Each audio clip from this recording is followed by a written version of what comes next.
Hey, what's up guys? Nate here for Sonic Academy. Welcome back to another video. Now recently we did a video covering syncopation and what that is, but it was kind of a bit more of a general look as it applies to pretty much anything. We looked at a drum and bass example applying some syncopated feels to bass lines as well as some rhythmic parts as well.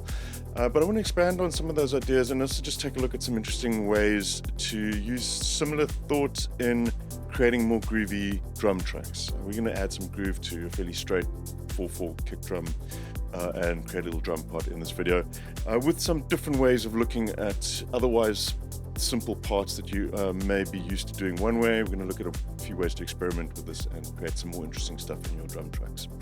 Right, let's get into it and check this out. Right, I'm going to be working with the Bitwig drum machine for this. Most of the stuff you could probably duplicate in pretty much any other DAW. We'll look at a few things involving modulators from Bitwig, which may require additional plugins in your DAW, I'm not sure, but for the most part, they're fairly simple ideas. Bitwig just makes them easier because it's all integrated into the drum machine here. Let's create a drum part. I've brought in a kick and a couple of hats. We're going to start there and see where we go. So of course, we spoke about syncopation. The unsyncopated stuff are the ones that follow the beat. So we're talking about 1, 2, 3, 4 in this case, and that's going to be your kick drum. It's really what's going to root your drum groove into that rhythm. Now, the most basic way of sort of adding syncopation to this and adding a bit of groove is just to accent the offbeat, and we often do that with a hi-hat like this. We'll just do that straight offbeat like that. Everybody knows this. There we go. And it works. You can feel there's groove to that already just by accenting that offbeat note. But there's also a lot of more interesting ways to do this as well. Now we can sort of amp up the energy of this groove as well. We've just got a single note kind of filling in the gaps between the kicks right now, which is fine, and it's often the one that you want to highlight the most. But we can kind of speed up the feel of this a little bit as well by adding in some hi-hats on the 16ths, for example. Now we can just go and copy these in.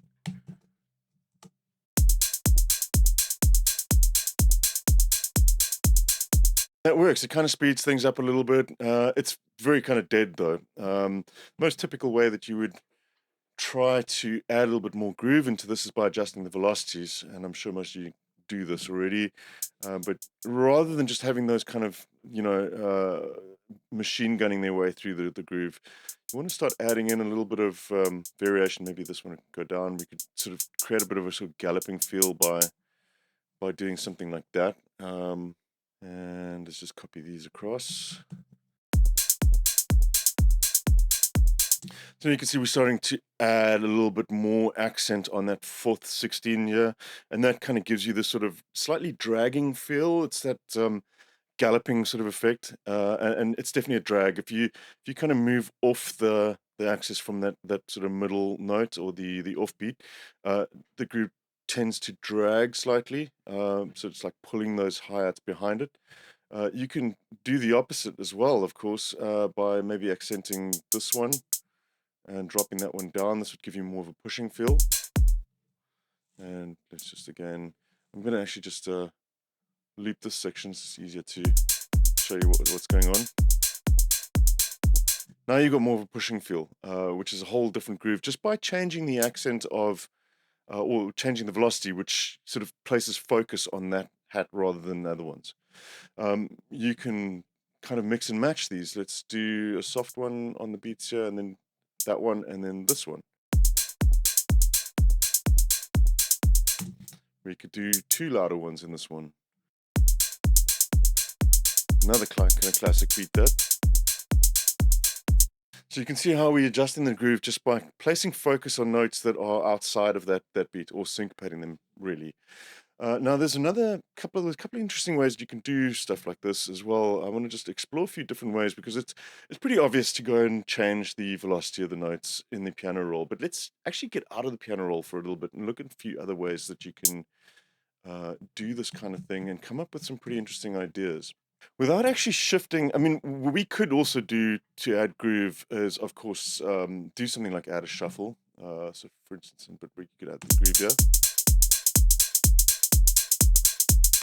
And that adds a different feel as well. It's absolutely, definitely an option that you can go. We'll cover a little bit more of that shuffle in a second as well. What that is actually doing is essentially shifting some of these. It would be some of these, for example, the second and the fourth one, for example. It's shifting them off axis like that. That's essentially what a shuffle is. And you can play that back. Now I've done that manually. That's a shuffle. You could do this manually as well and do sort of some fairly different grooves. Like, so now you got one that's completely off, almost on a triplet position there. Or we could have that one and only that one shuffle. These are kind of slightly wonky, but work in some cases as well if you're looking for something a little bit more interesting.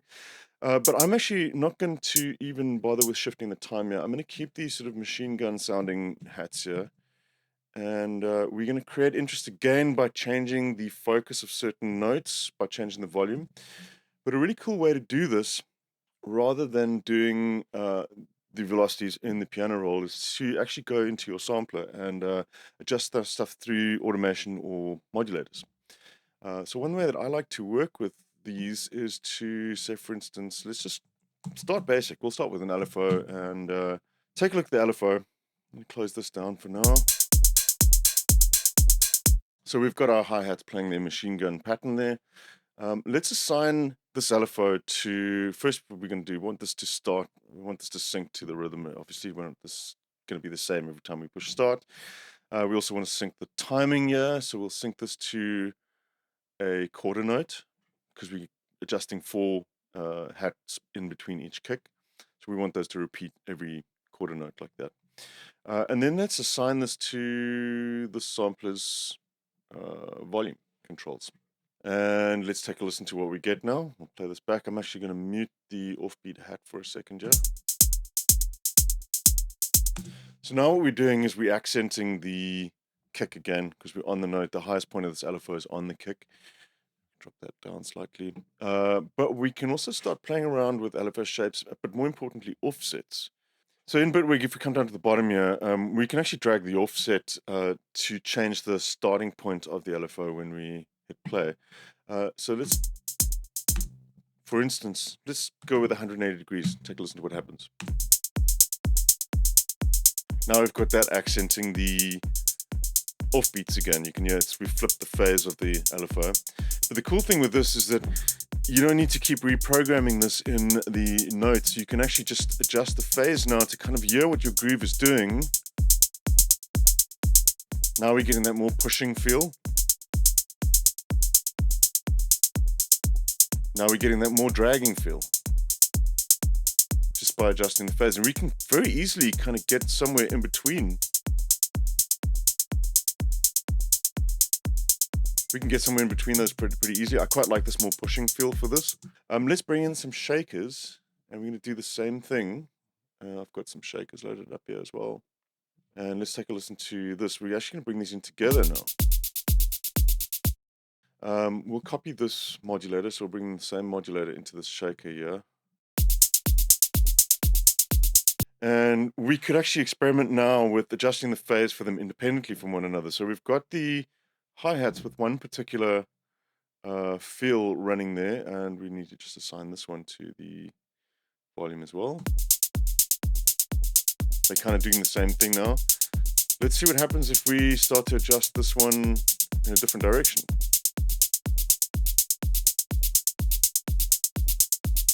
Now it's subtle, but you're getting something really interesting happening there.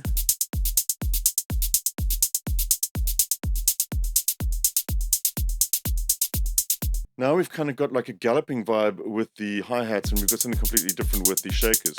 Now we could be even more sort of granular with this and decide to do things like adding in an LFO again. And let's maybe set this one to a bar.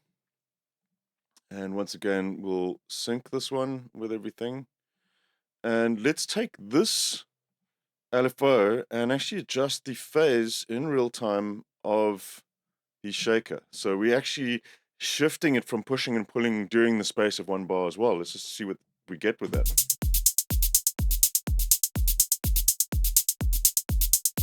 You can hear you're kind of getting this subtle shift now. There's so much more that you can do than just applying simple, velocity changes to grooves. Let's just put in some very subtle shuffle that we looked at before.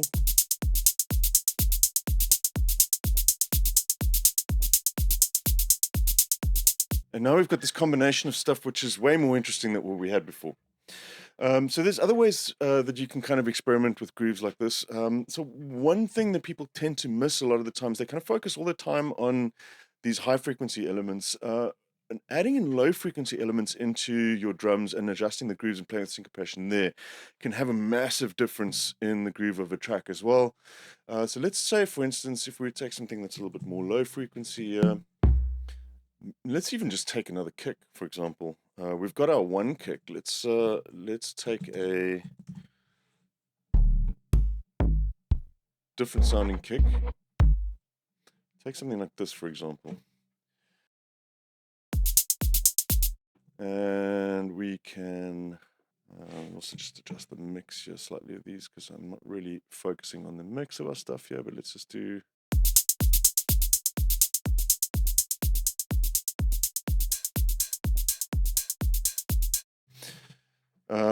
Let's take a look at this now. So we can add in some sort of syncopated feel by just focusing more on the low end stuff as well, which gives you a whole different feel to just doing it up in the high end area.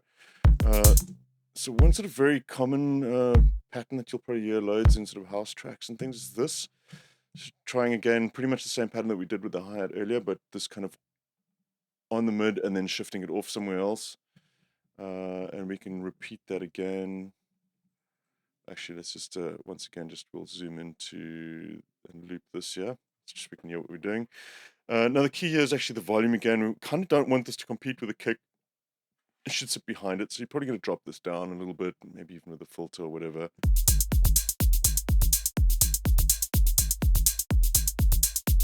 Can you hear how that's changing completely now just by adding in elements in a different part of the frequency spectrum?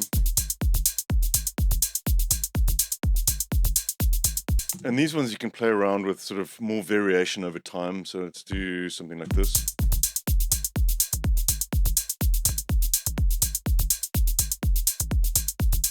Another really interesting way to kind of create grooves like this and these kind of syncopated things is by using stuff like polyrhythms or polymeters. But another one that I really, really like, which is very effective when it comes to sort of hi-hat stuff as well, I guess, but we could look for sort of more percussive sounds again in the middle. Should take a little sort of blip like this kind of thing. Now this works really well with these kind of sounds, and let's just...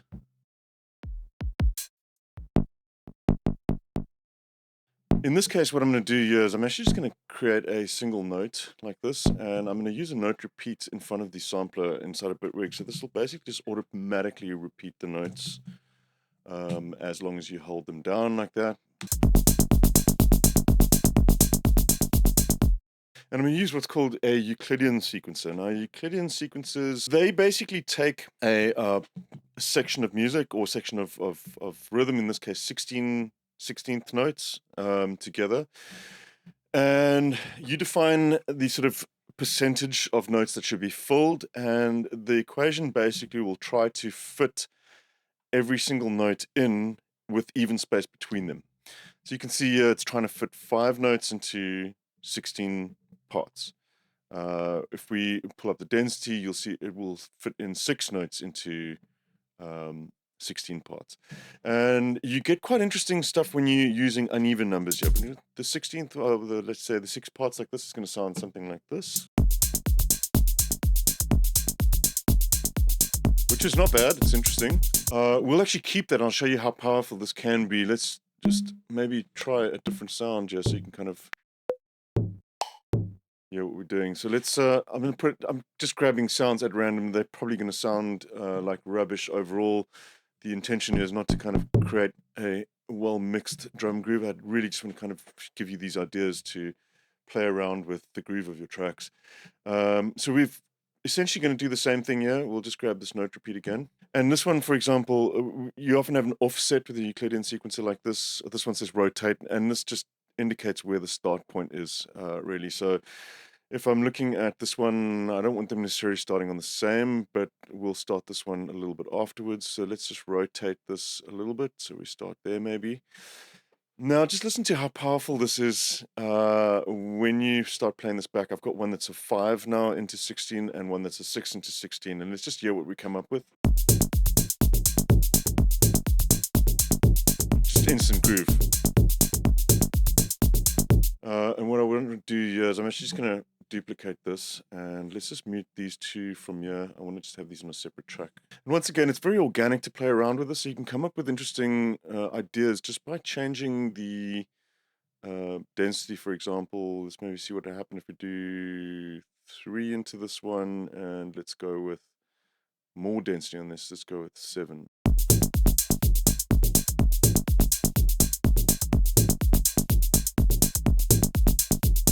And let's just also move that off the kick, just so we can hear what this sounds like. I would probably sidechain these slightly, so I'm just going to stick a quick shaper box on this.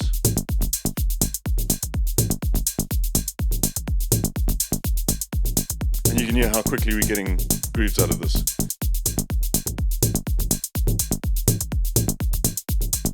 This one in particular as well, we could also play around with these at maximum density too.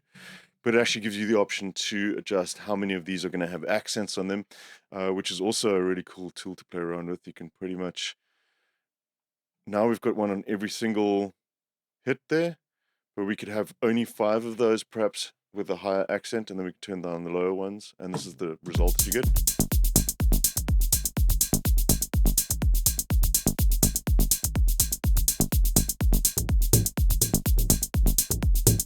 And there you go.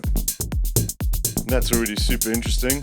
Cool, and that's just a few ideas that you can employ to kind of get a little bit more groove into your tracks. There's plenty more that you can do. We have discussed some of this before at Sonic Academy in terms of the sound design as well. You know, adding modulators or changing up, using different samples with different attack times, for instance, or adjusting the pitch slightly of samples. Just to kind of give you a bit more of an organic feel. This stuff that we're looking at now is really more of a tool to kind of play around with different rhythms rather than humanizing per se. They're very powerful tools, these. The last one that I would just mention, for example, is to play around with actual polyrhythms, or polymeters rather. And we have talked about these in the past, but just to kind of show you how that might be included into something like this, I'll just create a new drum machine here. We'll do another section here and sequence in something. Let's play these all back together.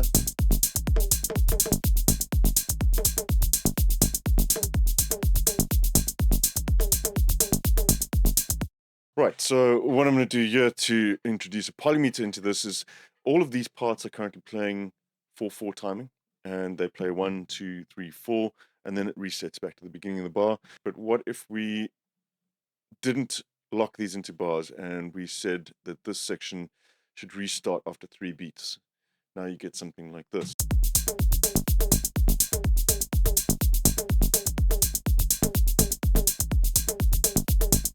And you've got it constantly shifting now the whole time. So these accents, as they move on to the next beat, they're starting in a different place.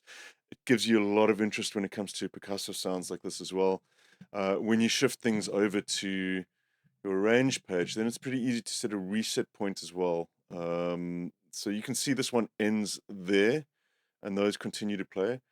We could then loop these for, let's say, 4 bars, for instance, and then the whole process, once it hits here, would then loop back and restart again. So the polymeter would reset at that 5-bar mark, and then you'd end up with something like this, which you kind of want to reset because you want stuff to be repeatable, not just constantly running out of time. Having it repeatable is good for the groove, but to change the length at which it repeats at as opposed to the rest of the groove is very handy as well when it comes to this kind of thing. So take a listen to what we have now.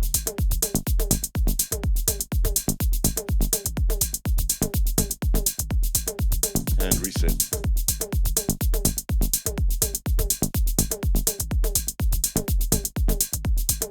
All that in a clap. There you go, that's pretty groovy. Got a nice feel to it. We haven't even started adding in any melodic elements that may contain rhythm of their own as well. and all pretty simple things to play around with. The beauty of it doing it this way as well, using these LFOs, using modulation, using stuff like Euclidean sequencers and polymeters, is it's incredibly easy to kind of stumble onto accidents, which when it comes to kind of creating groove in a track is a really handy thing to do. Sometimes it's hard to kind of picture this until you hear the groove, and you're stumbling into grooves that you may not have come up with when you're doing it quite fluidly, like LFOs and Euclidean sequences, for example, much more likely to come up with interesting stuff like that. So sometimes it can be a good idea to kind of get out of the traditional piano roll and think about stuff more in this sort of vein. Right, I hope that was helpful to you guys. I'll catch you again soon at Sonic Academy. Till then, take care. Cheers.